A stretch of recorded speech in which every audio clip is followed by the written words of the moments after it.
Otto Lilienthal, the glider.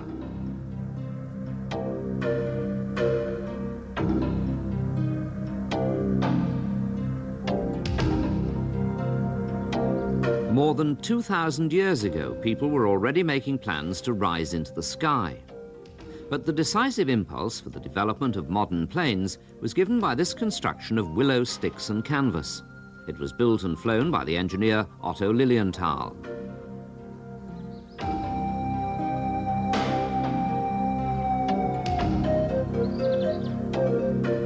Even as a boy, Otto Lilienthal was interested in the storks he saw in his native northern Germany. Their majestic gliding was the origin of his dream of flying. And later, when he was an adult, storks were never far away, as living objects of study. How were the wings of these birds constructed, which could apparently keep them in the air without any effort? How did the creatures create the lift necessary for gliding?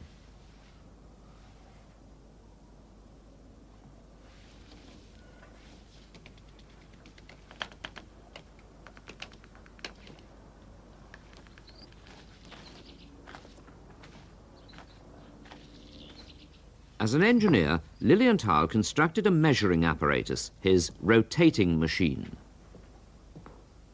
While it's turning, a propeller driven by two weights lifts the central rod of the construction and the weights attached to it.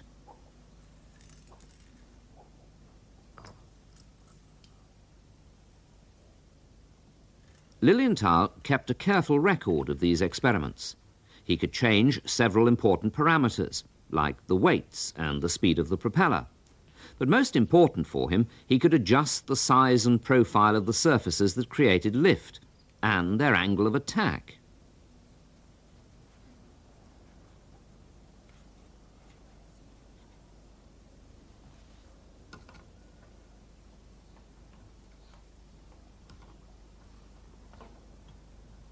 This device might be described as a pair of aerodynamic scales. It can also be regarded as the ancestor of the modern wind tunnel.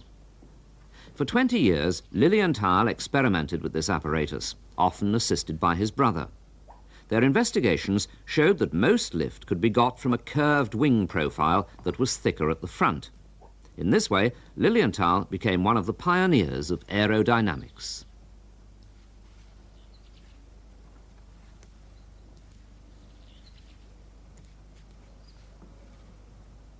This was how he interpreted his results. While on the flat surface turbulence causes drag, the air flows better over the curved surface. The principle involved. A wing creates lift when the flow of air on the upper surface is quicker than on the lower surface as a result of the greater curvature. Above the wing there's a reduction in pressure which produces lift from below. In fact, the aerodynamic relationships are much more complicated because factors like drag and turbulence are also involved. Theory alone isn't enough to work out all the aerodynamic details. Developing a new aircraft today still requires numerous tests. In a wind tunnel, engineers blow strong currents of air past a model of the plane.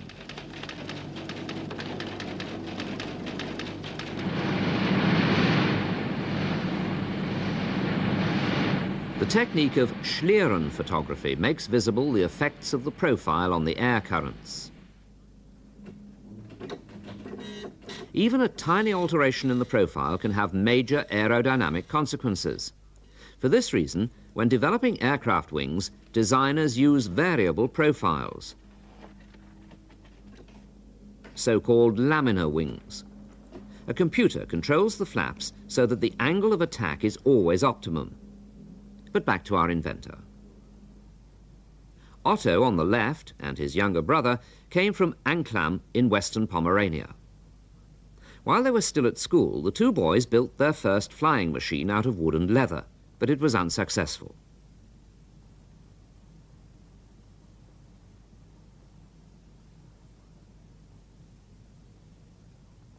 While he was training as an engineer, the energetic Otto spent every free minute on the problem of flying.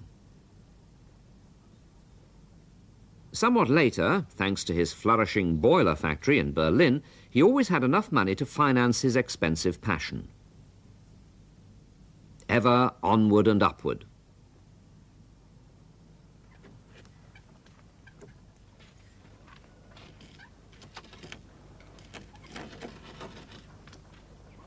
But the machine with beating wings he built in 1867 proved unworkable.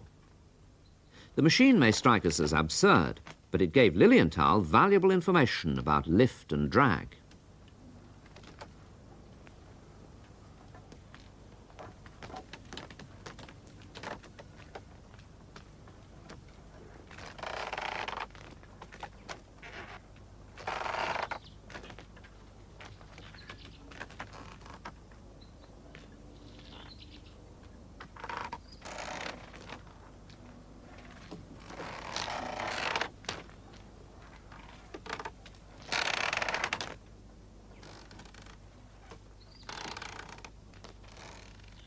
In 1889, his research finally led to the appearance of his book, Bird Flight as the Basis of the Art of Flying.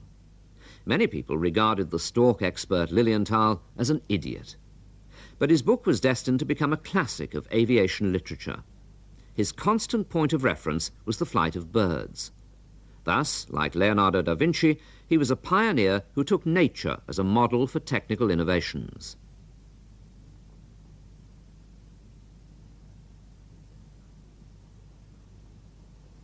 And in the early 90s, Lilienthal also came closer to his practical goal.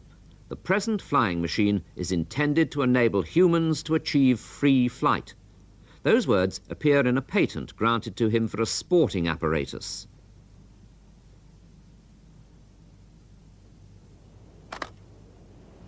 Summer 1891. A small hill near Drewitz, not far from Berlin. After a long series of practice attempts, the first flight by a human being, recorded by the photographer Karl Kastner. Lilienthal was 43 when he began his attempts to fly. It was a combination of athletic prowess and his practical skills as an engineer that enabled him to become the first man to fly. As a thoroughly practical man, he had an artificial hill piled up near his home. On this flying hill, he tested the airworthiness of his constructions. Soon, the first short hops turned into real flights. News of Lilienthal's success went round the world. Lilienthal had soon come to realize that the beating of a bird's wings couldn't be reproduced by technical means. He wrote, "A lack of knowledge of the laws of air resistance created the opinion that birds must be muscle-bound monsters in order to perform the work necessary for them to fly. The conclusions drawn from that destroyed any hope of imitating the flight of birds by mechanical means. In addition, many birds are capable of holding themselves in the air by sailing or gliding, almost without beating their wings, and therefore with almost no muscular effort. This form of flying arouses a special interest because it proves that a solution to the problem of human flight does not depend on providing enough power, because there is a way of flying that requires virtually no strength at all. Learning the basis of this must be regarded as the central task of aeronautics."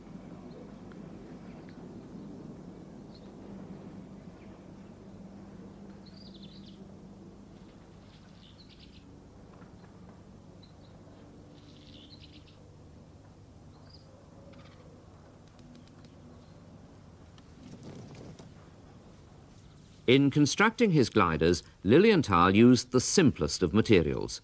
The frame was made of willow sticks covered with cotton fabric. A little string, glue, wire and leather held the whole thing together.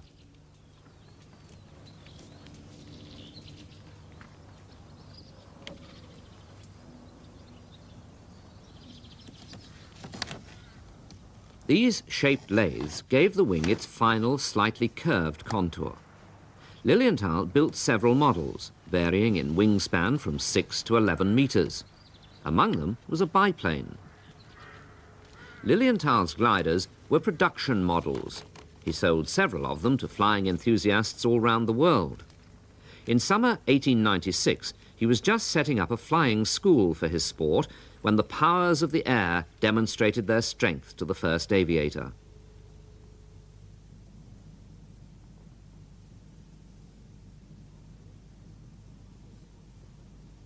On August the 9th, Otto Lilienthal crashed on Gollenberg Hill.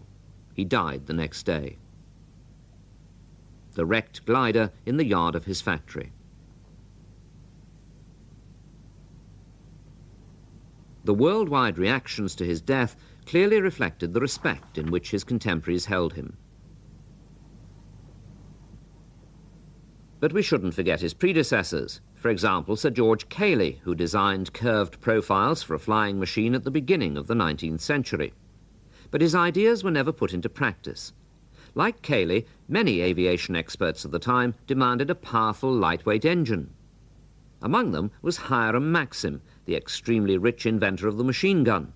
He even publicly mocked Lilienthal's attempts to fly by gliding. He designed an engine to lift a plane weighing 3 tons into the air. However, his huge motor-driven aircraft was destroyed by a slight gust of wind as it attempted to take off.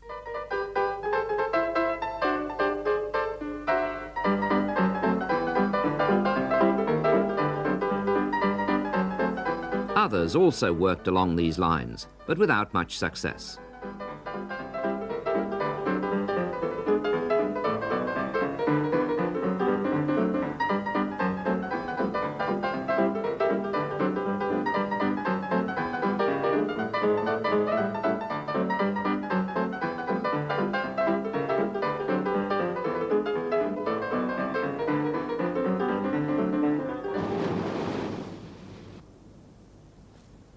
But in 1903, the goal was achieved at last. The Wright brothers completed the first powered flight, all of 200 meters. Although they never met Lilienthal personally, they were directly influenced by his aeronautical publications.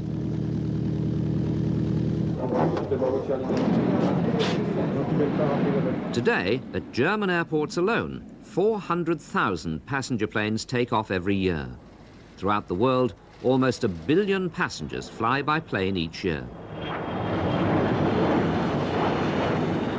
Noise and pollution are the price we have to pay for the poet's dream of flying as free as a bird.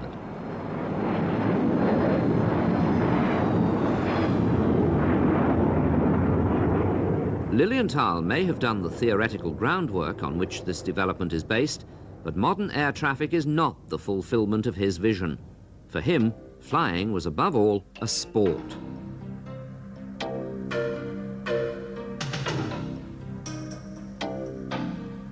Others are the true heirs of Lilienthal.